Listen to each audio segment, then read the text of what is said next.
Godaantoota biyyoota garaagaraa Ameerikaa keessaa ari'aa akka ture Donald Trump amma gar Soomaliitti fuuldeeffate. Uummata kosii Ameerikaa hin faayan jechuun Trump hawaas guutuu walitti qabee arrabse. Soomalii Ameerikaa keessatti arguu hin barbaadu biyya walijeessaa oolaniitti hadeebi'anii jedha. Jechi kana maaltu kakkaasa? Hooggantoonni Soomalii fi godaantonni Soomalii maal jedhan? Viidiyoo kan keessa miilan. Eegii aangoota dhufe Trump imaamata immigireeshinii haaraa waldur duubaan mallatteessaa jira. Murtoon fudhatamaa jiru kun hedduun sagantaalee namoota waraanaa fi hidha baqatan gargaaruu fi waggoota kurnan darbaniif ijaaraman diiga. Fakkeenyaa fi ajajni pireezidantichaa 14-15 kan mata dureen isaa daangaa keenya eeguu jedhu godaantota waraqaa eenyummaa hin qabne hundirraatti imannaan yakkaa akirratti banamuu fi Ameerikaa keessaa akka ari'aman gaafata. Kunin seera immigireeshinii federaalaa kan cabsu. Barkaan ji'oon kololeessatti namoonni miliyoon 2 ol ka seeraan ala Ameerikaa seenan biyyattii bahuu ministeerri nageenya Ameerikaa ibse. Isaan keessaa namoonni miliyoon 1,600 ufiin ba'anii jedha. Namni 500,000 fi 27,000 ammoo ari'amuu hima. Eegi suniilee namoonni qabamanii bibira dabarfaman dabalaa jira. Amma addaatti kan irraa xiyyeeffatee uummata Soomalii, Minisootaa fi Seent Pool jiraatan. Miseensa Koongireesii Ilhaan Omar ka duraan uummataan qabaa ture ammallee irdeebii arrabse. Kantiibaan Minisootaaleen arraba kanaa jala ba'uu hin dandeenye. No, I think that Walz is a grossly incompetent man. There's something wrong with him. Akka naagaletti Walz bulchaan Minisootaa nama akkaan dadhabaa wayiiti. Rakkoo wayii inuma qaba. Haa ta'u. Rakkoo ta'e wayii inuma qaba. Waan inni Somaaliyaa wajjin wal qabatee tolchuutti jiru laalame. Somaaliyaa biyyan taane beektu? Homaa waa takkan qabanii bar. Walajjeesuu malee wanni isaan beekan hin jiru. Caasaan qaban. Nama akka Ilhaan Umar tana yoo laalu isheeyyuun beekuti. Garuu yeroo hunda waanuma isheen jettu nan dhaggeeffadha. Waggaa hedduuf waa'ee heeraa yoo komii kaaftuun dhagaa. Akka waan miidhamtee haasofti. Heerri Yuunaayitid Isteetsi badaa ta'uu dubbatti. Nama hunda jibbiti. Uummata Jewish ni jibbiti. Hunda jibbiti. Akka naagaletti ga'umsa wayiituu nama hin qabnedha isheen. Isheen dhugatti nama balaafamtuudha. Amma waan Minisootaa keessatti ta'aa jiru laalaan jira.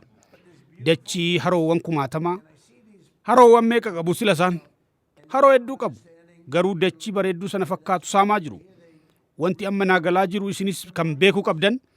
Namoonni kunneen saamaa jiru.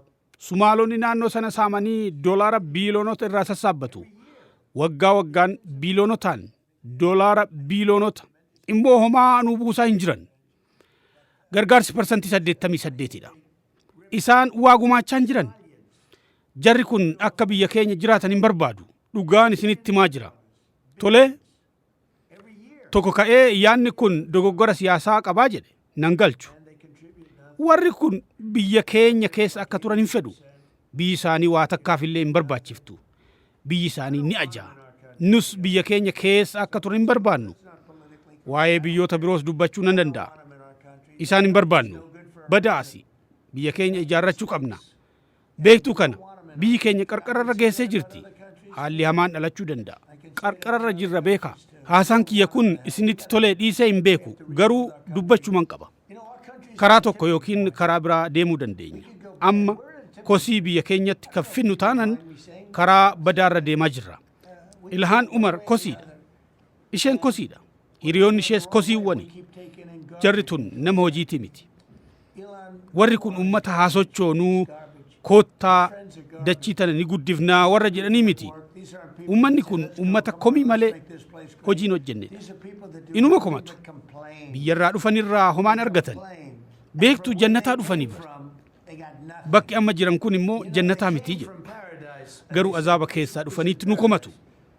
Homaan hojjetan. Saroota. Biyya keenya irratti isaan hin barbaanne. Bakka dhufanitti haa deebi'an.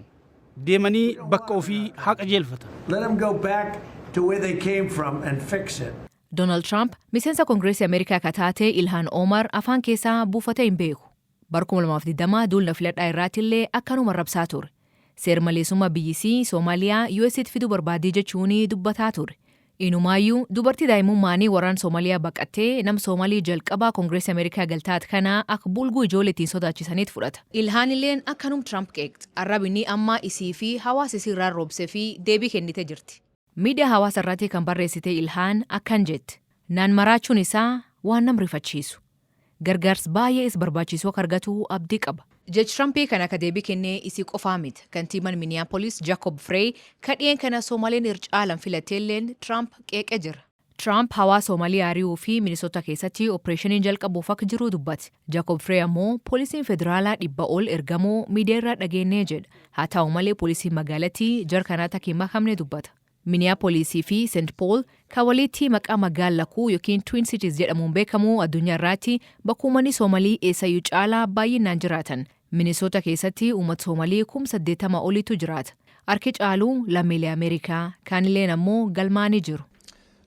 Targeting Somali people means that uummata Somaalii irratti xiyyeeffachuu jechuun adeemsi seeraa cabeera jechuudha. Dogoggorawwan ni uumamu. Ifumatti haa dubbannuuti. Kana jechuun lammiin Ameerikaa sababa tokko malee waanuma Somaalee fakkaataniif hidhamu jechuudha. Kun ammas ta'e gara fuulduraatti sababii quubsaan ta'u. Hawaasa Somaalee keenyaaf kun yeroo murteessaadha. Nuti isin jaallanna. Isin waliinis ni dhaabbanna. Deeggarsi isiniif qabnu jabaadha. Mineesotaan kutaa biyyattii kaan caalaa bakka uummanni Somaalee jiraatan ta'uu isheetti ni boonna. Isaan waggoota baay'eef as keessa jiru.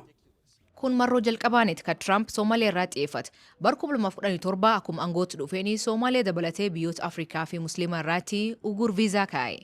Bulchiinsi isaa irratti loltoota US kan eegumsi nageenyaa fi Soomaaliyaa turan biyyaatti deebise. Yeroo biyyattiin Alshabaabiin miidhamaa turteetti. Haa ta'u malee bara 2022 Joe Biden duula filadhaa irratti ugur imala Trump biyyoota kanneen irra kaa'ee kaasuu waadaa gale. Guyyuma jalqaba hojii eegaleen imaamatti Trump kaa'e kana haaqe. Adan turin ammoo Trump deebi'e. Waan Biden jijjiiru hundaa haaqee seera ciccima duraan hin turin itti darre. Opereeshiniin haaraan Minisootaatti geggeeffamuuf deemu uummata Afrikaa irraa dhufan kaan akka tu'uuf kaanii wanti beekni hin jiru. Mee warri Ameerikaa irraa nu daawwatan yaad keessan as jalaa nu barreessaa. Maaltu isinitti dhaga'ama?